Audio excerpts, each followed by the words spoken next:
ika-25 ng Agosto, taong 1944. Lumaya ang lungsod ng Paris sa bansa ng Pransya mula sa okupasyon ng Alemanya matapos ang mahigit 4 na taong pananakop nito noong panahon ng ikalawang digmaang pandaigdig.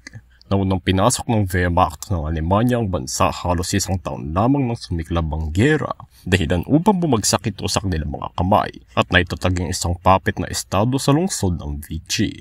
Sa kabila nito, mayroong pwersa ng oposisyon na nanatili sa bansa at patuloy na sinubukang lumaban sa okupasyon na kanilang pinaigting sa mga huling taon ng digmaan, katuwang ang iba pa mga pwersa ng alyados. Dahil dito'y inutos ni Adolf Hitler ng Alemanya ang pagwasak sa kabuuan na lungsod bago ito mapalaya, ngunit hindi ito sinunod ng nabumunong general doon na si Dietrich von Colditz hanggang sa tuluyan silang magapid ng mga pwersa ng alyados at ng mga mamamayang Pranses. Pagkatapos sa mga labanan sa lungsod ay inaresto si Colditz sa kanyang punong himpilan at dito niya nilagdaan ang dokumento ng kanyang pagsuko ng Paris sa malayang Pransya ni General Charles de Gaulle na kalaunan ay namuno bilang pangulo ng bansa sa ika-5 republika nito.